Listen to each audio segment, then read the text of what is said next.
할렐루야. 오늘 함께 읽으신 요한복음 7장 1절에서 9절의 말씀으로 요한복음 강의 25번째 시간 때에 대한 이해와 믿음이라는 제목으로 함께 은혜를 나누겠습니다. 설교를 이렇게 하다 보면 주중에 했던 설교와 연결되어지는 본문을 경험할 때가 있어요. 근데 오늘 설교는 정말 이번 주 금요일 날 설교했던 주제와 본문의 내용이 같은 내용을 다루고 있습니다. 우리는 시공간 안에 살지요. 시간과 공간이라고 하는 이 삶의 범주에 주님께서는 우리에게 신앙의 모습을 드러내기를 원하십니다. 공간에서도 신앙이 드러나야 되고 시간에서도 신앙의 모습이 드러나야 됩니다. 우리는 이것을 통하여서 우리들의 삶에 제대로 신앙에 거하는지 못하는지가 명확하게 드러나게 되어지지요. 시간에 대한 이해는 아주 중요한 믿음과의 연관성을 가지고 있습니다. 우리가 시간에 대한 어떠한 시각을 가지고 있느냐가 우리들의 믿음의 수준을 드러내게 만듭니다. 시간에 대한 가장 중요한 성경의 말씀은 실은 전도서의 말씀에 있어요. 전도서 3장 1절에서 15절은 시간에 대한 아주 중요한 기준을 이야기를 합니다. 전도서 3장 1절에는 시간에 대하여서 이렇게 정의를 합니다. 범사에 기한이 있고 천하만사가 다 때가 있다. 모든 것에는 시작과 끝이 있고 모든 만물들은 그 운영되어지고 그 모든 움직이는 과정에 대한 주관하는 존재가 있다라는 겁니다. 시간의 주인은 우리가 될 수 없다라는 거예요. 시간에 대해서는 우리가 마음대로 재단할 수 있는 부분이 아니라는 겁니다. 그 시작과 끝, 운영의 주체가 누구냐에 대해서 세상과 성경은 아주 극명하게 부딪힙니다. 헬라적인 사고에서는 운명이라는 것을 얘기를 합니다. 사람에게는 운명이 있다. 근데 그 운명은 사람이 결정하는 거라는 겁니다. 즉 시간의 주인이 사람이라는 거지요. 그래서 그리스 로마 신화에 보면 영웅들이 나와요. 그 영웅들은 다 한결같이 어떠한 존재들이냐? 신과 맞서 싸워서 이기는 사람들입니다. 신이 정해준 시간에 흐름이 있어요. 근데 그 흐름을 맞서 싸워서 바꿔가는 거예요. 그 바꿔감을 통하여서 운명이 바뀌는 겁니다. 그 신과 싸워서 부딪혀서 용기를 내서 부딪힐 수 있는 사람, 영웅이다. 즉 가장 사람답고 가장 멋있게 사는 모습이 뭐냐? 바로 그렇게 자기의 운명을 스스로 개척하는 자다. 전에 노래 제목에 이런 거 있었어요. 내 인생은 나의 것, 뭐 이런 거 있었죠. 내 운명이라는 거죠. 내 것이라는 겁니다. 그런데 이렇게 살아가는 삶, 내 것인 것처럼 내 인생을, 시간을 내 것으로 생각하며 내 운명을 내가 스스로 개척해 나가는 사람들, 삶에 대해서 실은 그 인생들이 그렇게 살아갈 때 경험하는 것이 무엇이냐? 전도서 3장 2절에서 8절에 나오는 것을 경험해요. 아주 유명한 구절이죠. 뭐라고 얘기한다고요? 때가 있다는 겁니다. 날 때가 있고 죽을 때가 있고 심을 때가 있고 심은 것을 뽑을 때가 있고 쫙 나와요. 여러분들 다 알고 계시죠? 아마 어디선가 다 이 본문 들어보셨을 거예요. 그럼 이게 무슨 소리냐? 금요일날 뭐라고 그랬습니까? 뭐가 때가 있어서 운영되어지는 것처럼 그런 얘기를 하는 게 아니에요. 실은 이 두 가지는 상반된 거를 얘기를 합니다. 계속해서 날 때가 있고 죽을 때가 있어요. 어저께 열심히 심었는데 오늘 또 열심히 뽑아야 돼요. 내가 의도한 것과 전혀 다른 방향으로 나아간다라는 겁니다. 그 얘기를 하는 거예요. 이 얘기를 하면서 뭐 심을 때가 있고 뽑을 때가 있고 뭐 그러면 그때가 있습니다. 아니요. 그런 얘기하는 거 아니에요. 우리들이 스스로 우리들의 인생을 개척해 가면서 결정해 나가면서 앞으로 나아갈 때 뭔가 다들 생각이 있을 거 아니에요. 이때 이렇게 해야 되겠다 저렇게 해야 되겠다 막 해서 아주 열심히 살아간다라는 거예요.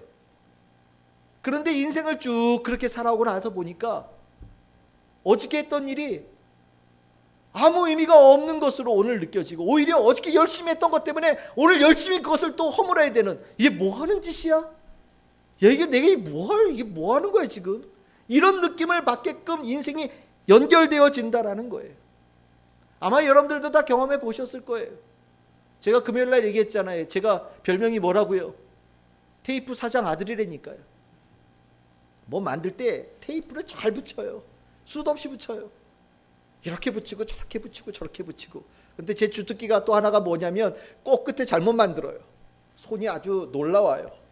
그래서 그걸 수정하려면 어떻게 했냐, 그 테이프를 또 다 떼야 돼요. 그러고 나면 야, 이 테이프를 내가 왜 이렇게 열심히 붙였냐, 이럴 줄 알았으면 그렇게 안 붙였지요. 근데 내 마음대로 되지 않는 것이 인생이고, 내일 일이 무엇이 일어날지 모르는 게 인생이라는 거예요. 그래서 전도서 3장 9절에서 10절에 그렇게 내 인생은 나의 것, 내가 인생을 결정하고 나아가겠다, 갈 수 있다고 생각하면서 살아간 자들, 그들이 마지막에 경험하게 되는 게 뭐냐? 아무런 이익이 없다라는 거예요. 수고가 아무런 이익이 없는 것이 되어진다. 무슨 이익이 있으랴? 그리고 두 번째는 그냥 고생했다. 인생을 살아가면서 어제도 고생했고, 어저께는 시문이라고 고생했고, 오늘은 뽑은이라고 고생하고, 그러니까 인생 다 끝나고 나면 뭐라고 그러냐? 인생은 고통이다. 부처가 얘기한 것처럼 인생은 고다. 이 고통을 어떻게 벗어날 수 있겠느냐? 마치 그림자와 같아서 절대 떨어지지 않는단 말이죠. 이게 스스로의 삶을 결정짓고 스스로의 삶의 주관자가 되어지는 것을 꿈꾸는 자들이 경험하는 인생의 마지막이다라고 얘기를 해요. 그런데 성경은 이러한 인생 의미 없다라는 것을 분명히 선언하고 다른 인생을 얘기합니다. 그 다른 인생은 뭐냐면 시간의 처음과 끝, 누구라는 겁니까? 하나님이 주관하신다라는 거예요. 하나님께서 처음과 끝을 주관하실 뿐만 아니라 모든 그 시작과 끝, 그 과정에 있는 모든 것들에 대해서도 누가 주관하신다라는 겁니까? 하나님께서 주관하신다라는 거예요. 끝도 하나님이 주관하시고 시작도 하나님이 주관하시고 모든 과정도 하나님께서 주관하신다. 그러니까 그 시간 안에서 살아갈 때 그 모든 것을 주관하시는 하나님과의 연계되어지는 삶이 되어지지 아니하면, 아까 얘기했던 뭘 해도 의미가 없고 뭘 해도 이익이 없고 그냥 고통으로 끝나는 삶이 될 수밖에 없다. 하지만 이 시간의 주인이신 하나님을 내가 깨닫고 하나님의 뜻을 부여받고 하나님께서 이 시간 가운데 이루기를 원하시는 목적을 내 안에 받아들이게 되어지면 유익한 삶이 되어지고, 단순한 고통으로 끝나는 삶이 아니라 땀 흘려 일한 것에 대한 열매 있는 삶이 된다라고 얘기를 합니다. 그것을 전도서 3장 11절에 얘기를 하지요. 우리 3장 11절을 우리 함께 다 같이 읽어봅시다. 시작. 하나님이 모든 것을 지으시되 때를 따라 아름답게 하셨고 또 사람들에게는 영혼을 사모하는 마음을 주셨느니라. 그러나 하나님이 하시는 일에 시종을 사람으로 측량할 수 없게 하셨도다. 시작이 하나님에 있고 끝이 하나님에 있어요. 하나님은 그 모든 시작과 끝을 주관하시면서 그 사이에 있는 모든 과정도 주께서 운영하시는데, 그 시간을 운영하시면서 하나님께서 한 가지 목적을 가지고 계시다라는 겁니다. 그게 뭐라고요? 아름답게 하기를 원하신다라는 거예요. 그 시간 가운데 아름답게 하기를 원하신다라는 거예요. 오늘도 하나님께서는 우리에게 뜻하시는 시간의 오늘 하루의 의미가 뭐냐면 우리를 아름답게 하시는 거예요. 멋있게 하나님의 피조물에 그 하나님께서 만드신 본래의 그 색깔과 본래의 그 의미가 풍성하게 드러나는 아름다운 그 모습을 우리에게 주기 위해서 오늘 시간을 우리에게 부여하시고 우리들에게 그 시간을 운영하고 계신다라는 겁니다. 이 아름다움의 완성은 어디 가면 될까요? 아마 우리들의 인생의 마지막 때에 있겠죠. 그 마지막 때 주님과 완전히 연합되어지는 그 순간, 하나님께서는 그 아름답게 만들기를 원하시는 목적이 완성되어지는 그때가 될 겁니다. 그때 그곳이 어디라고요? 우린 죽어서 영생을 얻고 천국의 삶이죠. 아름다움의 완성이에요. 이게 하나님의 목적이라는 겁니다. 우리가 인생을 살아가면서 나의 시작을 알아야 돼요. 내 근원을 알아야 됩니다. 하나님과 연계되어 있다는 걸 내가 알아야 돼요. 그리고 나면 내가 가야 될 방향이 보이기 시작하고요. 그 과정을 지나가는 모든 것에 있어서도 이것을 계획하신 하나님과 연계되어지는 삶을 가져야 된다라는 확고한 신념을 갖게 되어지죠. 어떻게 보면 저는 이 부분에 있어서는 운이 좋은 사람이에요. 일단 내가 태어나기 전에 어머니 아버지가 서원 기도를 하셨으니까요. 그러니까 저는 목사 돼야 되는 거예요. 하나님께서 이 땅에 여동안이라고 하는 애를 이 땅에 보내신 이유는 분명 목적이 있다라는 거죠. 목사시키려고요.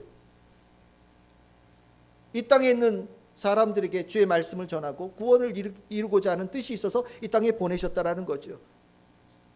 저는 그것을 부모님을 통해서 들었어요. 내 마음에 새기는 거죠. 그래, 나의 시작은 우연하게 일어난 인생이 아니라는 겁니다. 내 시작은 하나님께서 계획하신 부분이 있다라는 거예요. 어떤 특별한 목적을 가지고 나는 사명이 있다라는 겁니다. 그러면 저의 인생의 시작이 하나님과 연계되어 있다는 걸 알았으니까 앞으로 가야 될 길도 분명히 정해진 거죠. 죽을 때까지 이 일을 하면 되는 거예요. 야, 2018년도 목회다 보니까 이건 아닌 것 같아. 내가 이렇게 재주가 과일을 파는 데 재주가 있는 것 같아. 갑자기 그래서 2018년도 딱 하다가 2019년도에는 과일 장사를 하겠다가 탁 넘어서고 2020년쯤 돼 보니까 과일 파는 것도 별로 재주가 없는 것 같아. 나는 의사가 돼야 될 것 같아. 그래서 그때부터 또 20년도 의대 가가지고 열심히 공부하고 한 1년쯤 공부하다 보니까 이것도 아닌 것 같아. 나는 디자인에 뭔가 이 삶이 있는 것 같아. 갑자기 디자인 학원 다니고 학교 다니면서 디자인하고 이럴 수 있겠습니까? 없지요. 왜요? 시작이 하나님과 연결되어져 있으니까요. 하나님께 나에게 주신 목적이 있으니까 내가 죽을 때까지 무엇을 해야 되나 고민하지 아니하고 어디로 가야 되나 걱정하지 아니하고 내가 무엇을 하며 살아야 되는 존재인가 정말 혼돈스러워하지 않으면서 내가 가야 될 길을 분명히 갈 수 있는 삶이 되어졌다라는 거, 저에게 있어서는 굉장히 큰 은혜예요. 저는 그 내 삶에 주관되어져 계시는 하나님, 내 삶의 모든 때를, 이 때는 하나님께서 계획하신 때 하나님께서 필요하시는 나를 움직이게 하시고 인도하신다라는 그 확신을 가지고 나아간다라는 것, 이거는 믿음의 굉장히 중요한 요소를 차지하게 되어집니다. 왜 이런 얘기를 하느냐? 오늘 읽었던 본문에 예수의 형제들이 등장을 해요. 여러분들 6장에 누가 등장을 했었습니까? 무리들이 등장을 했었죠. 무리들이 등장을 해서 예수님 앞에 푸른 초장에 앞으로 나와서 오병이의 기적을 맛보았어요. 가버나움으로 옮기신 예수님께 사람들이 몰려왔어요. 몰려와서 예수님과 대화를 하는 가운데 그들의 신분이 실은 유대인으로 변하는 지칭되어지는 사람들도 생기고 우리가 제자라고 불려지는 사람들도 등장을 했죠. 오늘 7장에 들어서니까 이제 주의 형제들이 등장을 해요. 여러분들 예수님이 몇째 아들이에요? 이거 모르는 사람은 없겠죠. 예수님 몇째 아들이에요? 첫째 아들이에요. 네, 첫째 아들이에요. 예수님 첫째 아들이에요. 그럼 형제가 몇이 있었느냐? 아들 넷이었을 것으로 추정한답니다. 아들 넷. 그 중에 맏아들이에요. 지금 요한복음 7장에 이 말씀하시는 예수님 나이가 얼마쯤 되셨나요? 한 30쯤 되신 거예요. 그러니까 동생들은 몇 살쯤 됐을까요? 뭐 20대쯤 됐겠죠. 여러분들이 상상하셔야 돼요. 지금 이게 보이는 거예요. 예수님이 갈릴리 지방에서, 그러니까 쉽게 말하면은 우리나라로 따지자면 저 함경도도 좋고요, 뭐 전라도도 좋고 경상도도 좋아요. 서울에서 좀 떨어진 곳이에요. 제일 멀리 떨어진 곳에서 활동을 하신 거예요. 동네에서 유명 인사가 됐어요. 사람들도 막 모여들어요. 근데 형제들은 예수와 함께 30년을 산 거예요. 형이죠. 우리는 예수님 그러지만 동생들은 예수님한테 뭐라고 그랬겠어요? 형 그러는 거예요. 형. 네, 밥 같이 먹고 맨날 같이 자고 어릴 때 같이 놀기도 하고 딱지치기도 하고 구슬치기도 하고 뭐 글쎄 예수님께서 동생 때렸을까요? 그건 또 내 잘 모르겠네. 말 안 된다고 혼내기도 하고 뭐 뺏기도 하고 그랬을지 모르겠어요. 우리는 형제들끼리 싸우기도 하지만 예수님이 그랬을까는 잘 모르겠지만 어쨌든 형제들은 예수님과 30년을 같이 산 거예요. 적어도 20년 이상을 같이 산 거예요. 예수님을 잘 알아요.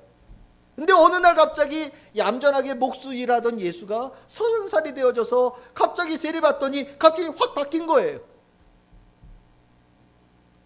동생들이 형을 어떻게 생각하냐? 우리 형 좀 이상해졌는걸? 여러분들 이렇게 느낌이 오시죠 지금? 30이란 그 30 전에는 갑자기 평범하게 살다 갑자기 30 됐을 때 갑자기 바뀌어가지고 나는 하나님의 아들이다. 그래서 막 돌아다니면서 막 기적을 베푸니까 동생들이 형 볼 때 깜짝 놀란 거예요. 눈이 이만해져가지고 형을 본 거예요. 그런데 며칠 안 지나서 사람들이 막 모여들었다가 사람들이 확 다 떠났잖아요. 그러니까 동생들의 마음이 어땠겠어요? 내 그럴 줄 알았어. 30살까지 예수님 우리 형 그런 형 아니었거든. 근데 우리 형이 좀 요즘에 좀 이상했는데 이렇게 될 줄 알았어. 우리 형은 유명한 형이 아니야. 아마 예수님의 형제들이 이렇게 얘기를 한 것 같아요. 그런데 예수님은 계속해서 자기를 하나님의 아들, 특별한 사명이 있어서 이 땅에 온 존재, 자기의 시작은 하나님에 있고 자기의 끝은 하나님과 연합되어지는 것에 있고 과정의 모든 것들도 하나님과 연계되어져 하나님께서 운영하는 삶이라고 계속해서 얘기를 하는 거예요. 그러니까 동생들이 비아냥거리기 시작합니다. 뭐라고요? 초막절이 다가왔어요. 초막절은요 절기 중에 최고로 큰 절기예요. 우리로 따지면 이 초막절은 무슨 절기라고 그랬어요? 추수감사절 같은 절기예요. 1년의 모든 곡식과 과일들을 다 이제 거두어 들어서 창고에 딱 집어넣고 창고 문 닫아서 하는 절기가 이 절기예요. 먹을 것도 많고. 그러니까 사람들이 더 많이 모여들어요. 6월절 이날보다 이 초막절에는 사람들이 더 많이 모여들어요. 그러니까 예루살렘에 사람들이 아주 버글버글한 거예요. 갈릴리는요 예수님 있으면 사람들이 이렇게 와야 되는데 기껏해야 5,000명, 어른만 남자만 5,000명 정도인데 예루살렘은 아니에요. 전 세계에서 유대인들이 몰려들어요. 특히 초막절에는 수도 없는 사람들이 몰려들어요. 100만 명도 몰려들어요. 그러면 거기 가지고 예수님 한번 화끈하게 움직이시면 완전 스타 되는 거죠.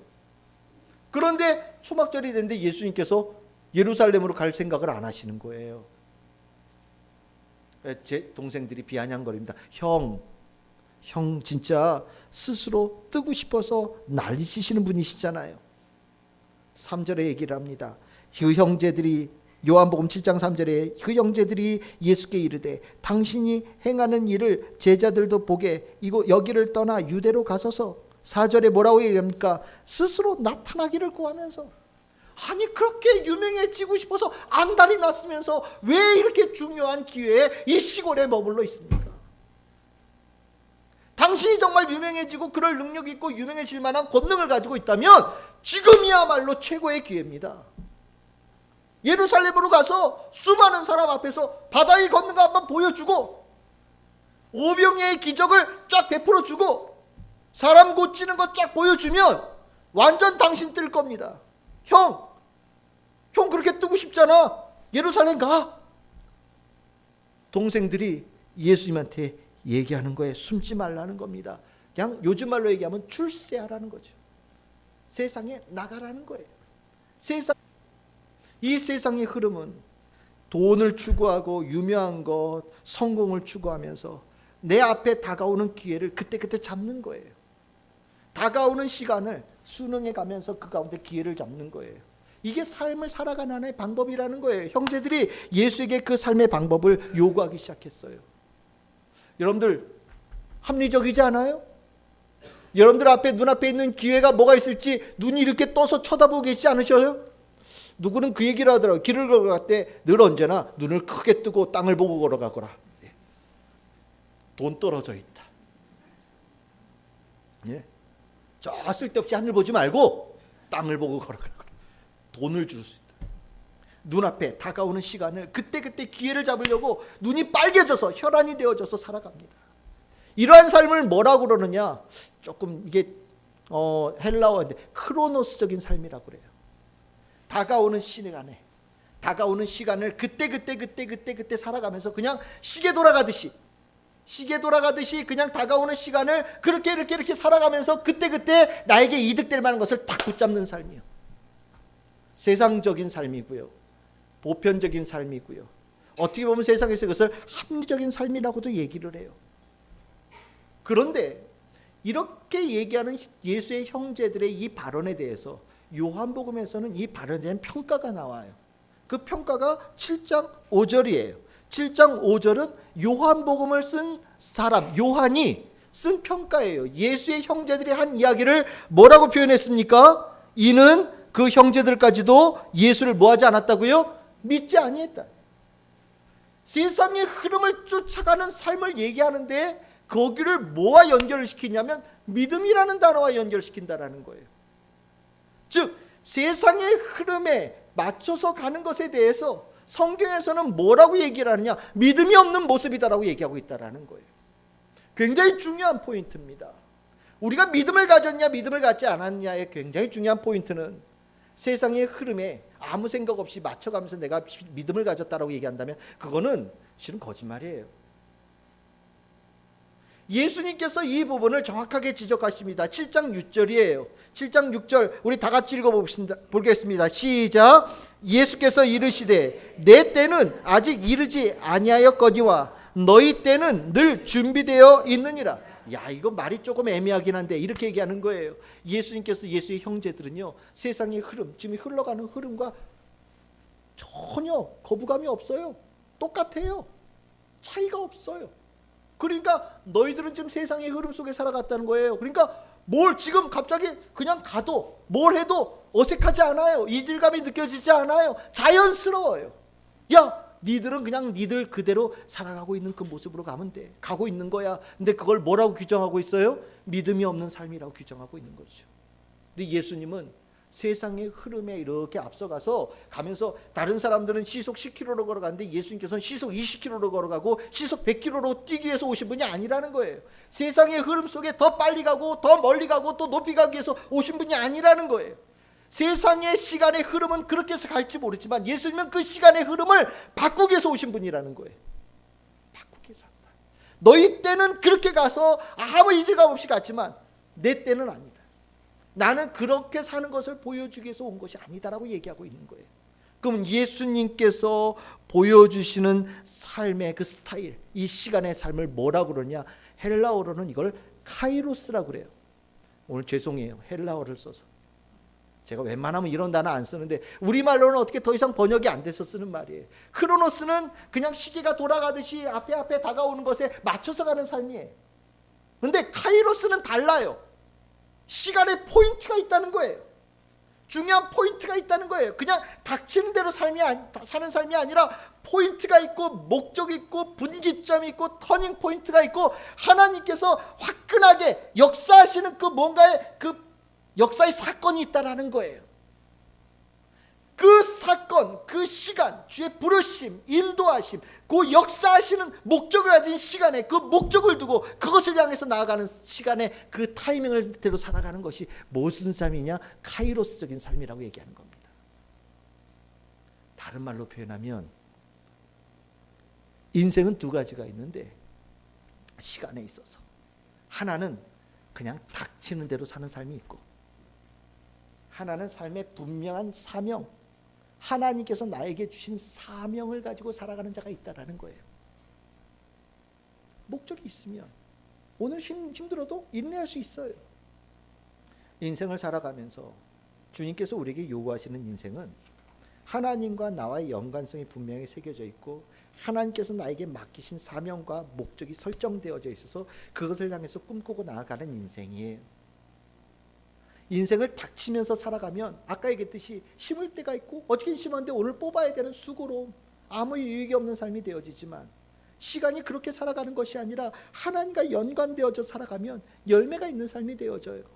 여러분들 그냥 크로노스적인 삶을 살아가도 된다고 생각할지 모르겠어요. 근데 굉장히 중요한 것은 예수님께서 이러한 삶이 정상적이고 괜찮은 삶을 내두셨을 거예요. 근데 예수님은 그 크로노스적인 시간이 다가오는 것을 그냥 닥치는 대로 살아가는 삶을 막기 위해서 오신 거거든요. 안 돼! 그러고 딱 오신 거예요.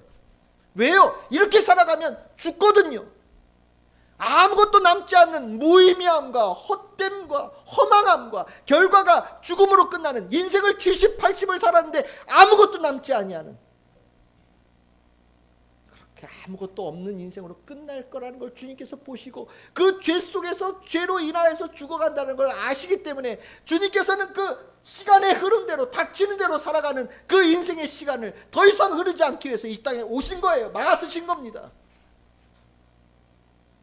그리고 너희들의 모든 인생들에는 하나님과 연결되어져 있는 길이 있다. 각자에게는 하나님께서 뜻하신 계획이 있다.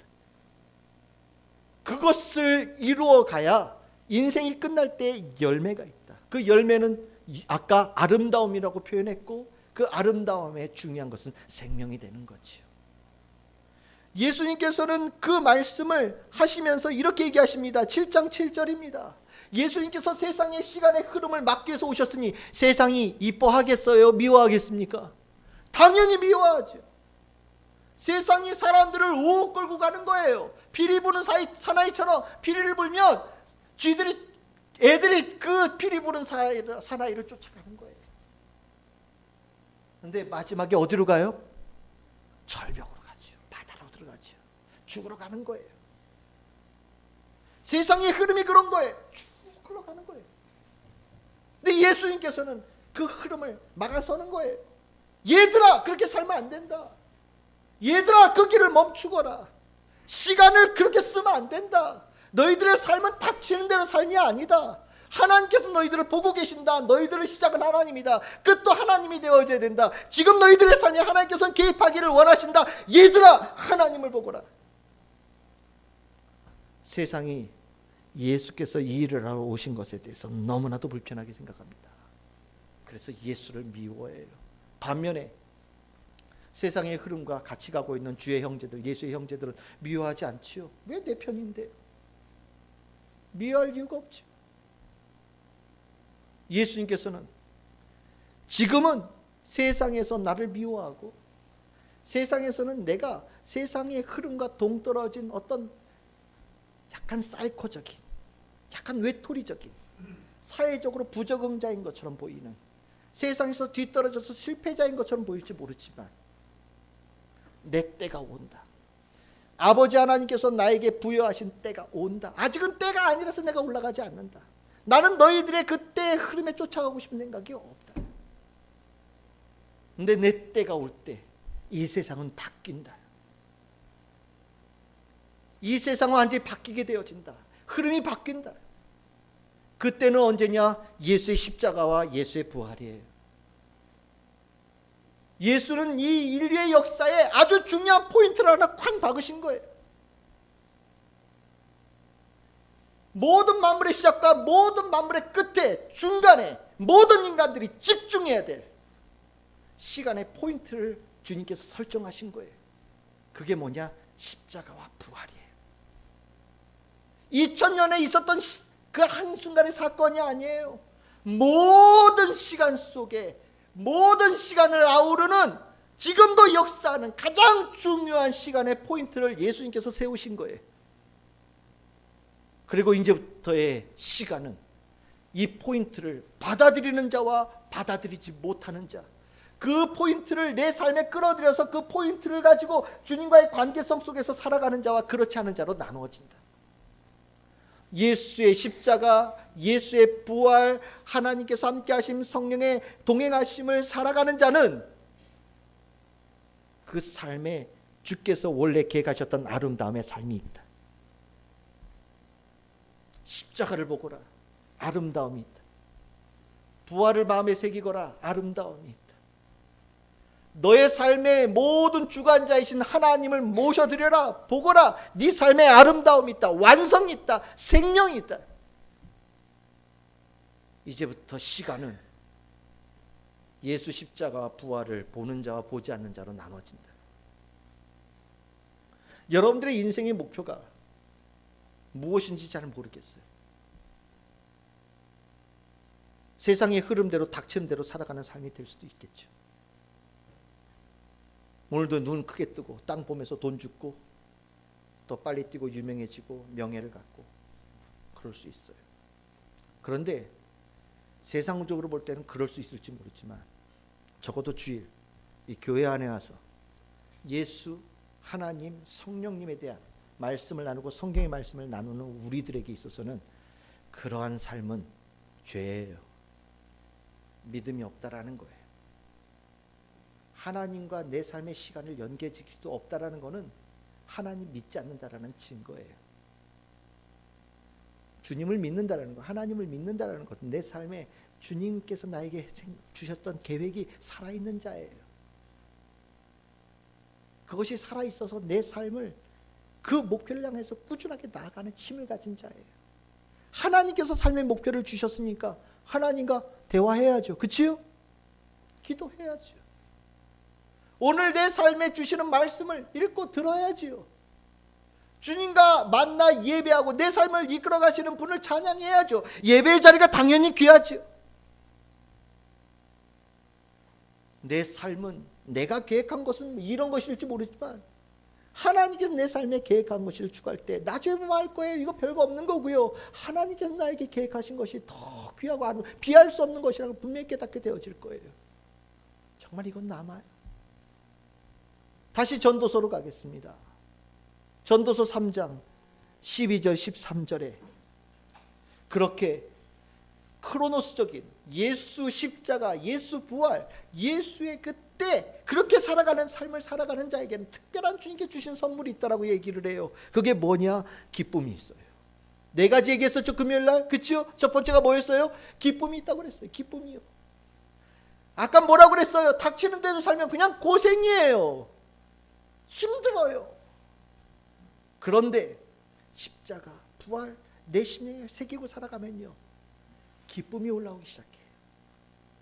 살아가는 모습이 달라지죠.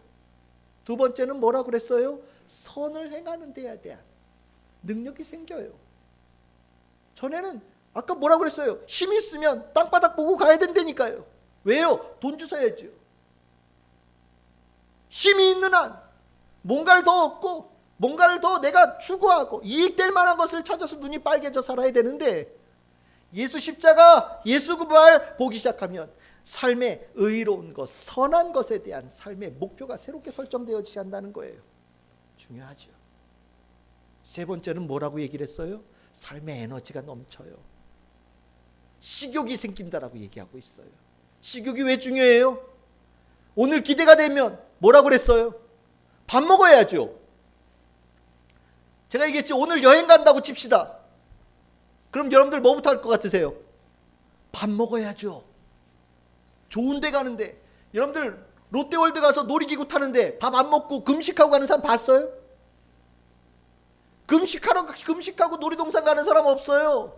오늘 가서 잘 놀아야 돼요. 해수욕장에 가서 놀러 가요. 그럼 뭐부터 채워요? 배부터 채우죠. 밥 먹으면서 슬퍼요? 기쁘죠. 밥 먹어야 돼. 아침에 눈 뜨자마자 밥 먹어야지. 바로 이거예요. 삶을 살아가면서 고생이라는 것을 아는 사람은 오늘도 눈 뜨기 싫어요. 벌써 7시야. 해 떴어? 아유 나가야 될 시간이네. 아 나가기 싫은데 밥 먹고 싶겠어요? 입안이 깔깔하니 뭐 식욕이 없느니 당연하죠. 식욕이 없죠. 오늘도 고생인데 식욕이 생기겠어요? 그런데 예수 십자가 부활을 마음에 확 새기면 오늘 기쁜 거예요. 오늘 살아가면서 주님께 날 이끌어 가시는 길이 있는 거예요. 활력이 생겨요. 아침에 밥을 먹는데 꿀맛이에요. 먹고 나서 기운 생기면 다녀올게요. 내가 갔다 올게 하는 거예요. 멋있지 않아요? 밥맛만 좋아도 살만한 거예요. 입맛만 좋아도 살만한 거예요. 산에 지미가 있어도 입맛 없으면 맛 없어요. 근데 아무 별 볼 일 없는 거라도 삶의 활력이 있으면 다 맛있어요. 이러한 삶을 주신다라는 거예요. 삶의 에너지가 넘치는 삶이죠. 네 번째는 뭐라고 그랬어요? 아까는 수고했는데 아무 열매가 없어요. 헛돼요. 근데 이건 뭐예요? 수고가 반드시 열매가 있어요. 열매가 있어서 수고한 것보다 더 많은 열매들을 맺어요. 제가 늘 축도할 때마다 하는 거예요. 몇 배의 결실이요? 100배의 결실이요. 내가 땀 한 굴을 흘려요. 그러면 하나의 열매가 맺어야 돼요. 하나의 씨앗이 들어가면 하나가 맺혀질지 모르겠지만 주님 안에서 있는 일은 뭐냐? 내가 수고하지 않는 건 아니에요. 열심히 일을 해요. 일을 하는데 내가 수고한 것보다 더 많은 열매들을 주셔요. 감사지요. 어떻게 이러한 일이 일어났냐고요? 전도서 3장 14절 15절 하나님이 위대한 분이기 때문에 그래요. 완전하셔요. 영원하셔요. 더할 것도 없고 뺄 것도 없이 완벽하셔요. 그분은 과거나 지금이나 미래나 늘 역사하신 분이셔요.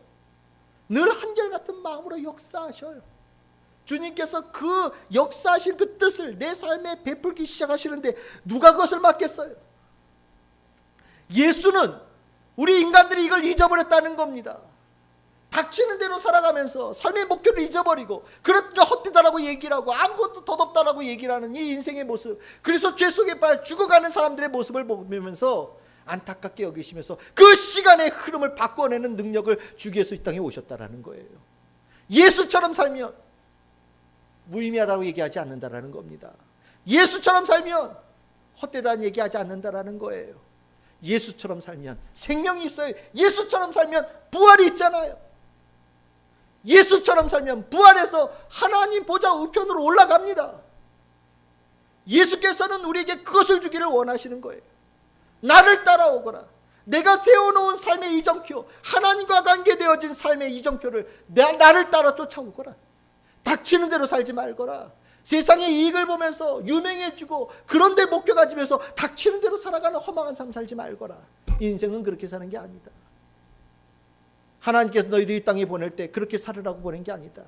에이구 저거 70년짜리인데 70년 고생하겠네 이러려고 보낸 게 아니라는 거예요. 이해되십니까? 왜 태어났니? 이런 얘기할 필요 없다는 거예요. 정말 주님 모르면 정말 죽을 때 아이고 왜 태어나가지고 70년 고생하고 80년 고생하고 죽었네 이런 얘기 하겠지만 원래 하나님께서 우리를 이 땅에 보내실 때는 아름답게 하시려고 보내셨다라는 거예요. 그럼 그 목적이 이루어야죠. 오늘 어떠셔요? 여러분들은 어떻게 살고 계셔요? 여러분들은 삶을 어떻게 살아가고 계셔요? 믿음을 가졌다고 얘기하면서 닥치는 대로 사십니까? 눈앞에 보이는 이익과 다른 사람들과 동행하면서 그렇게 세상과 별로 다르지 않은 모습으로 살아가십니까? 안 돼요. 그건 아니에요. 믿음을 가진 자는 예수를 따라가고요. 예수를 따라가는 자는 세상의 시간의 흐름과 좀 달라요. 근데 분명한 것은 열매가 있어요. 주님께서 보증하시는 거예요. 하나님께서 보증하시고 예수님께서 보증하셔요. 아마 지금까지 오면서 이런 생각하지 않고 살아왔던 분들도 계실지 모르겠어요. 근데 괜찮아요. 오늘 이 시간부터 결단하십시오. 예수님께서 가르쳐 주신 때, 이 때를 따라가는 것이 무엇인지를 분명히 새기시고 이게 믿음과 연결되어 있구나라는 것을 분명히 새기시고 그 길로 걸어가시기를 바랍니다. 우리는 그런 삶이어야 돼요. 그렇게 주님께서 우리를 축복하십니다. 멋진 삶 되어져서 나중에 가장 아름다운 모습으로 어디서 만나면 되겠습니까? 천국에서 만나면 됩니다. 주님과 연합되어진 가장 아름다운 모습으로 천국에서 본다면 그건 우리가 주님께서 이 땅에 우리를 보내신 그 목적, 시작과 끝 우리는 잘 완성한 겁니다. 우리 참 즐거운 게 성도들 한 사람도 빠짐없이 그러한 인생들 다 누리실 수 있기를 주의 이름으로 축원합니다.